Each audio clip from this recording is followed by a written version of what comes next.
in a beautiful sunny day, we have decided to prepare some tortelli.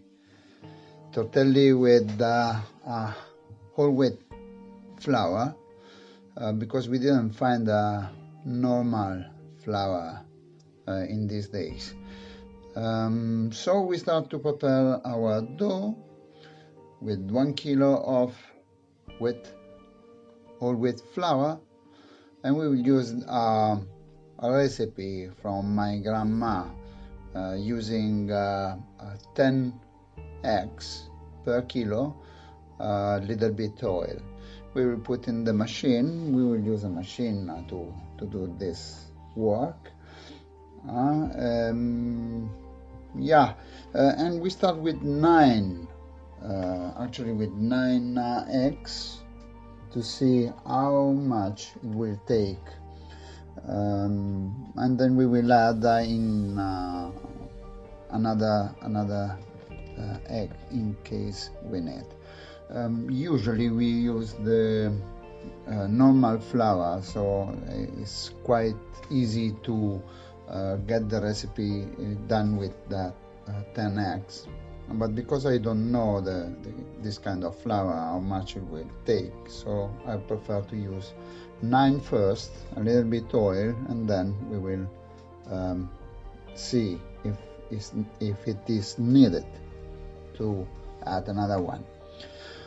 Okay, we start slowly, not to get the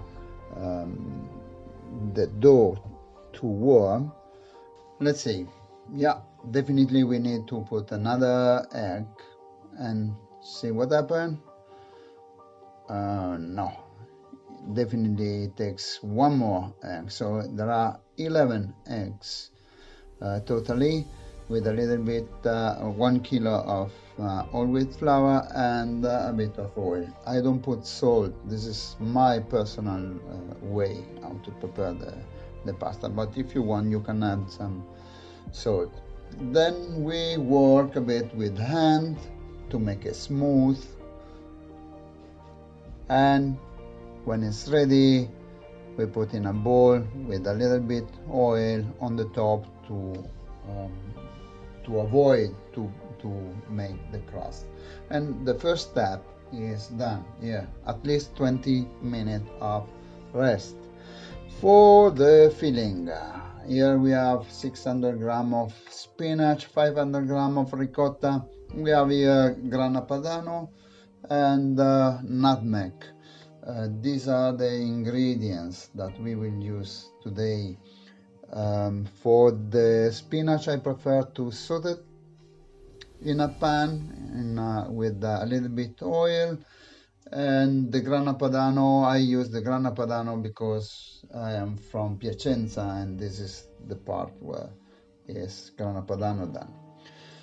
In a pan, you pour a little bit oil in a hot pan, and in few minutes you will get your spinach done.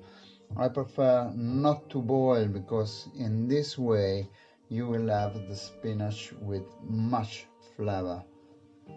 So few minutes, 3-4 minutes, the spinach are done, and when they are cold we will chop in a chopping board with a knife, quick chop, and we add to the 500 grams of ricotta. My grandmother was using less spinach, but because I like so much, I put 600 grams per 500 grams of ricotta. A little bit salt and pepper as you wish, depending on your taste. A little bit nutmeg, and of course the Grana Padano. I don't give you the one egg. The egg we will need to get the filling smooth, and when we cook, it will take a little bit thickness of the filling. I was telling you for the cheese, I use the Grana Padano, and I put quite a lot of Grana Padano because I like the filling to be good. So 300, 400, 500, this depends on your taste and how good you want to make your filling. Okay, here we have ready with the filling, we have our pasta ready. Now we have the next step. This is the third step, and would be the tortelli.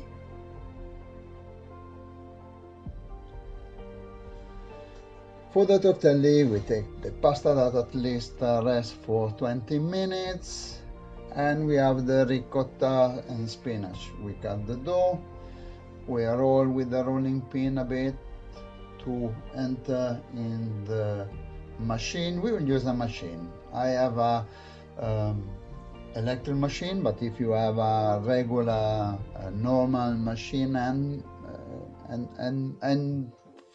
made, you can use it. There is no excuse because you don't have an electric machine not to do the tortelli. You stir your pasta, you put on the on a flavor table, and you start to prepare the tortelli. My grandmother was using 2 spoons, doing like that. This is a long way to go. There are different way how to prepare the tortelli.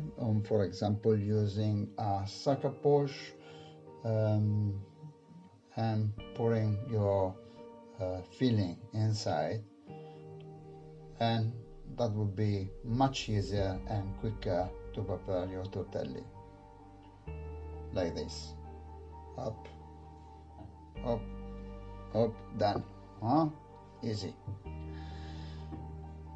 This is the first step, and now we go to close our dough and finish the tortelli. So we put the pasta sheet on the top of the filling, and we start to close, starting from inside with the finger pushing the air outside, from inside to outside, using your finger and pressing on the board of the filling.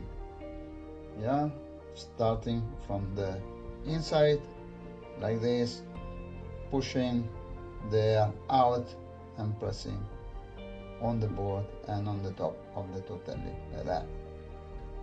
Make sure that the air is going out so they will not break, your tortelli will not break when cooking, while cooking, like this. Up, done. So, and then we cut.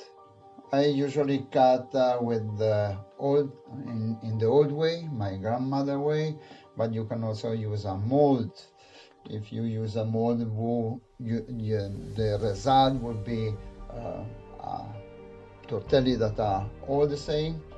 But if you don't mind, you can cut by hand like that, and you will not have a regular tortelli, but irregular tortelli.